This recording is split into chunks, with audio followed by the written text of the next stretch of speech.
For more than 5,000 years, one forbidden tablet stayed hidden, not because it was lost, but because it was never meant to be found. When it finally surfaced, it did not tell the story of a flood. It told the story of what happened after, and why that story may matter now.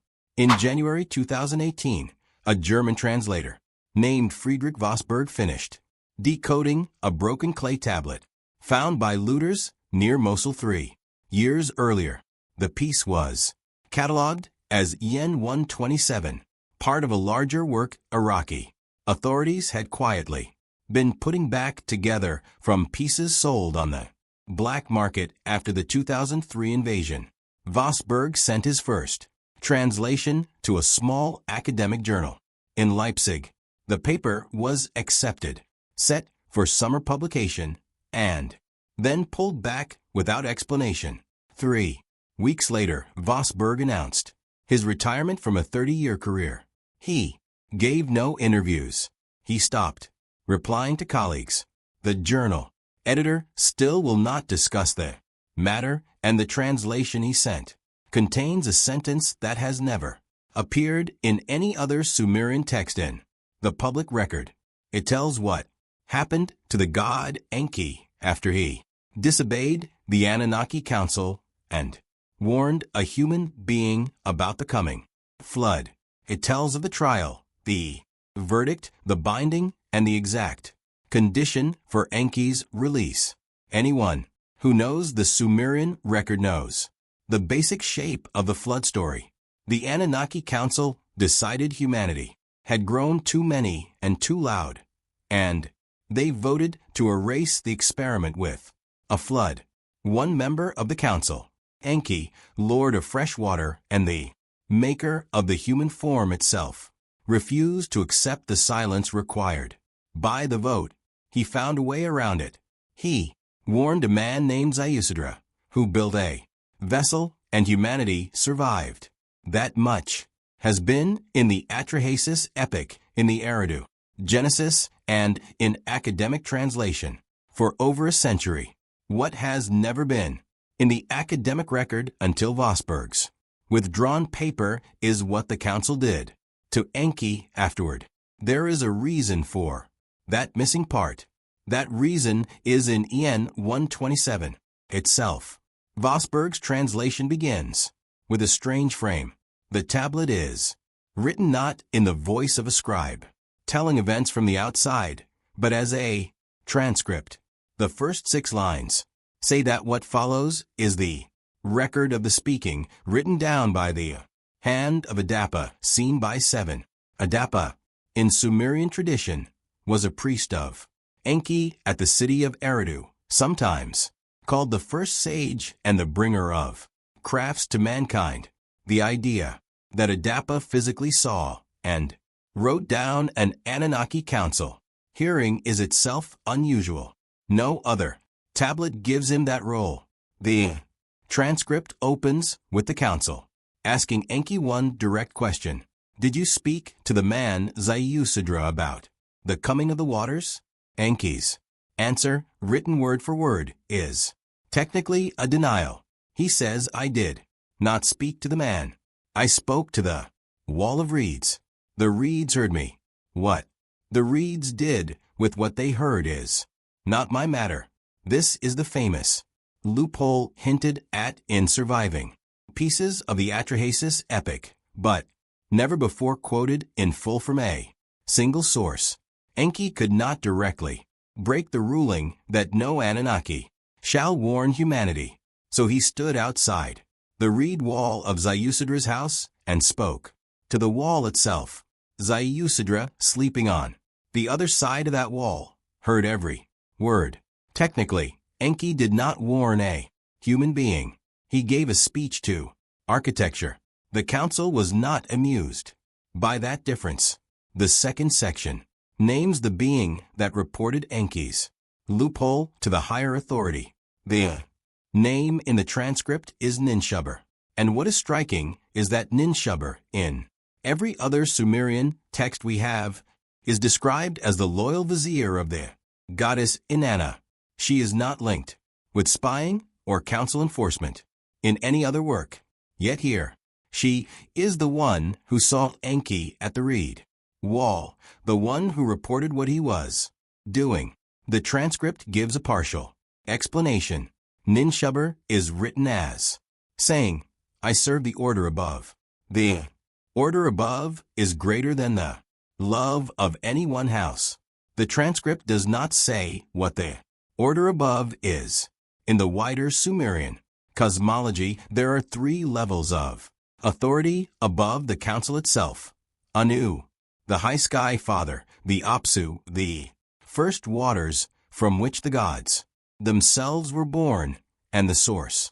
Above the source, the unnamed authority, from which the whole Anunnaki order comes down. Ninshuber was apparently reporting not to Enlil, but to that highest level, and Enlil was simply the receiver of the enforcement that followed. This changes the whole flood story. The decision to wipe out humanity did not start with Enlil. It came from above the council itself. Enlil was carrying out someone else's verdict. And when Enki found his loophole, the report did not stop at Enlil's office. It went all the way to the top. That is why the punishment that followed was not anything the usual stories would prepare a reader for. And before we go farther, I need to pause for a moment, because what I am about to tell you gets much darker. And I realized a while ago that some of this cannot be fully explained in a video. The full decoding of all 12 verdicts, the tablet line numbers, the translated passages, the astronomical date they gave down to the degree I put it all into a written document. It is linked below, and the QR code is on your screen. Now let's continue. The third section tells about the gathering of the court. The place given in the translation is the place where the sky meets the upper waters, a phrase that has challenged linguists for over a century because it does not match neatly with any one named place in Anunnaki geography. Some scholars connect it with Enki, the bond between heaven and earth at the city of Nippur. Others place it in the upper levels of the Apsu, Enki's own domain, which would carry a cruel symbol if true. In that reading, Enki was tried in his own house. The transcript names the 7 figures called to sit on the tribunal. Anu in the high seat, Enlil, who brought the formal charge, Ninhursag, the mother goddess, whose presence matters because she had been part of the original human creation project, with Enki, Nana, the moon god, whose city of Ur would later become the chief power of southern Mesopotamia. Utu, the sun, often described as the god of justice and the giver of formal judgments, Ishkur the storm, and Ninshuber herself, the informer, present as a witness rather than a judge. Adapa writes that Enki was brought in without his usual signs of office. He was not carrying the 7 tablets of fate that he traditionally bore. He was not wearing the horned crown. He came alone on foot and stood in the center of the chamber while the 7 took their places around him. The transcript notes with a small but clear detail that Enki did not speak first. He waited. He was not given a seat. The 4th section contains the formal charges. There are 3 of them, and each is given in a careful legal form, with matches in later Babylonian court records suggesting the Sumerian legal language kept on EN 127 was the original from which those later legal forms came. The first charge is breaking the seal of silence. The council had voted unanimously that no member would warn humanity. Enki broke that vote by speaking even to architecture. He broke the seal he had personally set. The second charge is preserving that which was condemned. The flood was meant to be total. The council had decided not a single member of the human race would survive. Ziusadra's survival was a direct interference with an approved outcome. The charge is not the act of warning, but what came from it, the fact that humanity kept existing after the waters went down. Enki was being charged with the existence of every person alive at the time of the trial and every person who would ever live after that. The third charge is the strangest. The phrase in the original is unrolling of the design before its time. The design seems to mean something specific. The council had been holding back from humanity a piece of knowledge or power meant to be released at a future point chosen by the higher authority. By saving Ziusudra, Enki had made sure a certain human bloodline would continue into the post-flood world, and that bloodline was apparently meant to come into possession of this restricted design. The transcript does not say what the design is. It strongly suggests the design is still active in the world right now.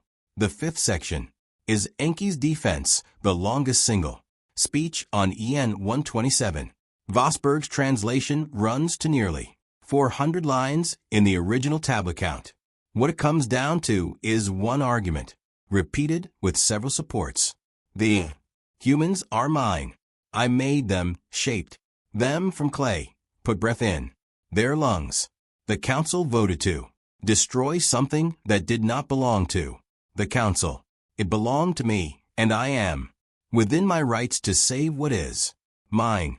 The argument rests on a point of Anunnaki property law that does not appear in any other surviving text. Vosburg translates the key phrase as, "The work of the hand belongs to the hand that worked it unless the hand has been paid."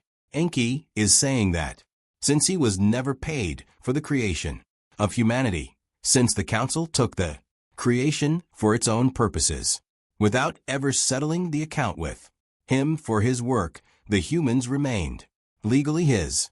They were never the council's to destroy. This is an extraordinary claim, and the transcript records the council's answer in a single sentence. Enlil stands and says, "The labor was done at the order of the council. There was no agreement of payment. There was an agreement of obedience." Enki has just argued himself into a worse position. He has admitted in front of the seven that he sees the humans as his own private project, done outside the reach of council authority. He has, in legal terms, just confessed ongoing disobedience stretching back to the original creation. The trial, which began as an investigation into one act of warning, has become an investigation into the whole human project itself. The sixth section is the vote, and the way it is recorded on the tablet is the part of Yen 127 that Vosburg's withdrawn paper pointed out as without precedent. Sumerian court records do not normally include the individual votes of council members. They give a verdict signed by the senior member, and that is all. Yen 127 names each god, gives their vote, and in 3 cases records the short statement they made when giving it. Enlil voted for the maximum sentence. His statement was, "The seal cannot be broken without consequence. If it is broken without consequence, the seal does not exist." Nana voted for the maximum sentence without any statement. Ishkur voted for the maximum sentence. Utu, the god of justice, abstained. His recorded statement was, "I cannot judge the maker of mankind for the act of preserving mankind. Find another to take my voice." This abstention is important. Utu is the only one of the 7 whose later cult kept growing instead of fading, and some scholars now suspect this is because he was the only judge who refused to take part in the verdict against Enki. Ninhursag, the mother goddess, voted against the maximum sentence.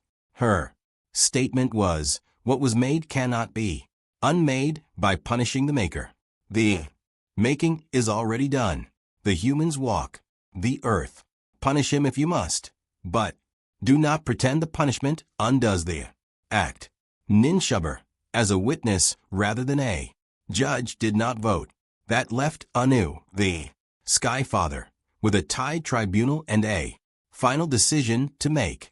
He sat in silence for what the transcript records as the length of one long breath. Then he ruled. He ruled for the maximum sentence. And then he added a single sentence to the verdict that no Anunnaki vote in any other recorded work we have contains. Before we move on to the next verdict, stop for a second. What you just heard about the councils vote is the part that changes everything. But it only makes sense when you see the names written out next to the original Sumerian marks, the position of each god, the statement each one made, the single sentence Anu added to the verdict. It's all in the document linked below. Take 5 seconds right now. Get it and then come back, because what comes next, the actual binding of Enki, builds directly on what Anu said. The link is below. The QR code is on your screen. The 7th section records Anu's added sentence, the line that pushed the verdict into ground. No other Sumerian text touches. The transcript gives it as, since the Maker has chosen the made over the makers, let the Maker live among the made until the made are no more. The meaning is huge. Enki was not being sent away from humanity. He was being bound to humanity. The punishment was closeness. He was to remain on earth, in a place to be named for as long as the human species continued to exist. The moment humanity ended, by whatever cause, his sentence would also end. This is a stranger punishment than it first seems. The other Anunnaki, according to several tablet traditions, left Earth at different times after the flood. Enki, alone among the senior council, was sentenced to stay, and the sentence had a built-in reason. The council apparently wanted Enki to feel every day of his binding. The faster humanity ended, the faster he would be free. The longer humanity lasted, the longer his sentence went on. The being who saved humanity was now in a position where his own freedom depended on humanity's extinction. Whether Enki has acted on that reason over the thousands of years is beyond what any tablet says. But the shape of the sentence is the kind a careful court designs when it wants the punished party to slowly grow the opposite of the love that led to the original crime. They wanted Enki to resent the humans he saved. They wanted that resentment to grow, and they wanted to see what he would do with it. The 8th section describes the binding itself, and this is where EN 127 begins to read less like a court transcript and more like an engineering guide. The method is given in working detail that no other Sumerian text comes close to. Enki was not chained. There were no physical restraints in the way a modern reader would imagine. The binding was done through what the transcript calls the 7 anchors, each described as resonance points. The first anchor was placed at the deep, beneath the salt water. The second at the mountain that holds the cold light. The third where the river meets the great ocean facing the rising sun. The fourth beneath the stones of the first city. The fifth on the high plateau where the air grows thin. The sixth where the 2 continents touch. The 7th at a place that cannot be named, given as a sequence of star positions rather than a geographic description. Each anchor holds part of Enki's awareness. He cannot move beyond the territory marked by these 7 points. He cannot, while the anchors are in place, leave the planet. The technology of the binding, if it is technology, uses a kind of spread out consciousness. Enki exists, in the words of the transcript in 7 places at once and in no single place. Fully, he can be seen at any one of the 7 anchors if a witness is present and the conditions are right, but he is never fully present anywhere. He is, in the strictest sense, scattered. The 9th section deals with the length of the sentence. The transcript gives the sentence as until the made are no more, but it adds a clear line that has caused the most disagreement among the few scholars who have seen Vosburg's draft. The clear line gives a maximum length, even if humans survive. It says, and in no case beyond the closing of the great year.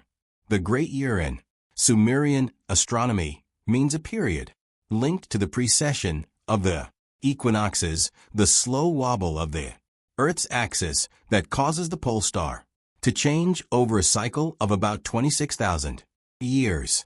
If Vosburg's translation is right, Enki's sentence has a fixed end date built into the heavens themselves.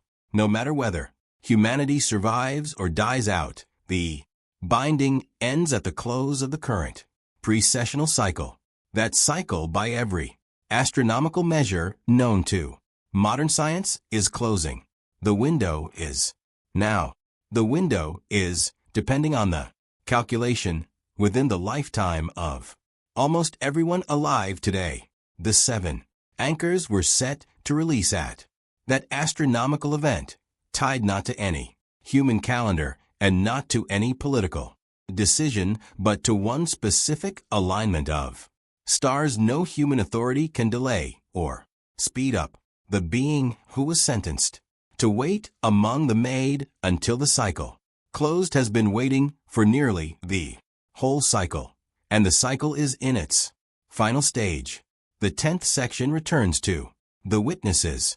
Adapa, who wrote down the hearing, is recorded as receiving an extra instruction at the end of the trial.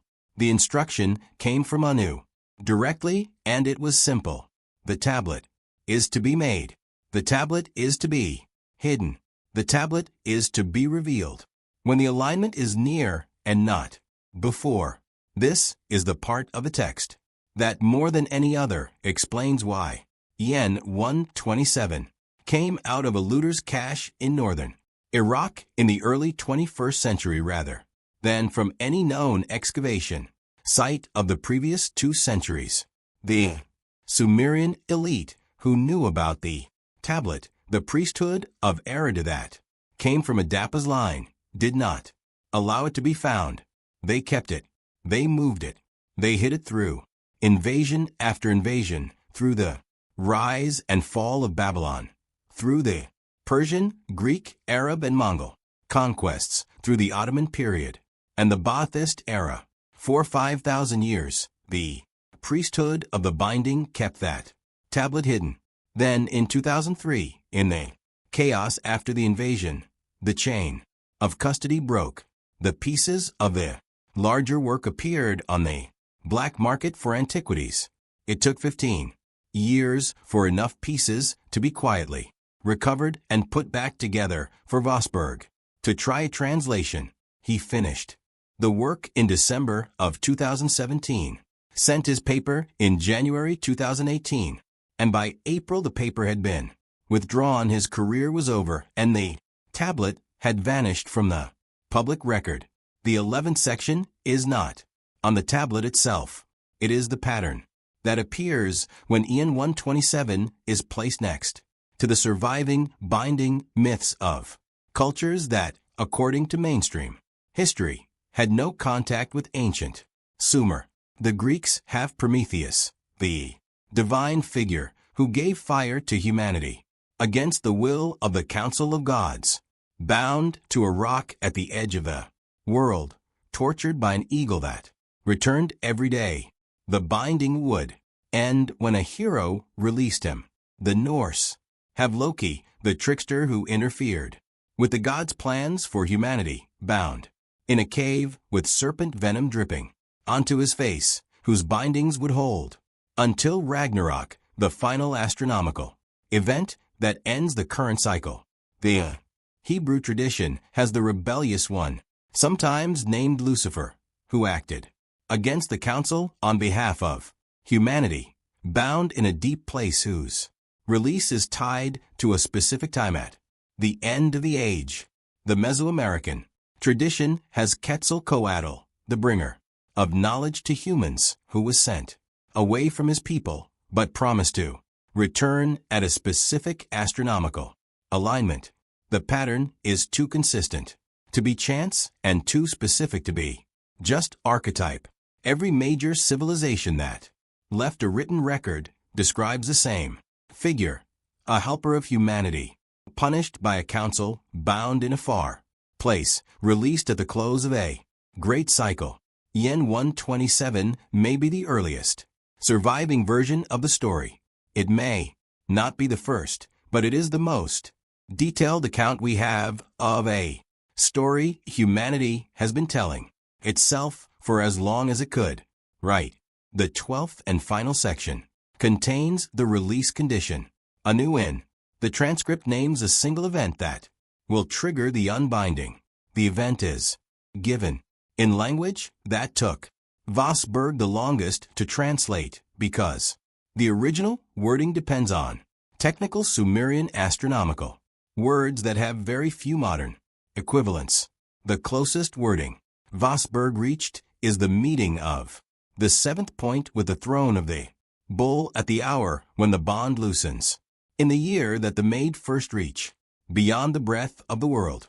Each part has been the subject of intense private debate among the researchers who have seen the draft. The seventh point is understood to mean the seventh anchor, the unnamed one located by star position. The throne of the bull is almost certainly Taurus, and the specific star is likely Aldebaran, the bull's eye, which in Sumerian astronomy was the watcher of the east. The hour when the bond loosens is a precessional reference, the moment in the great year when certain star relationships return to a pattern last seen at the time of the original binding. The final part is the strangest.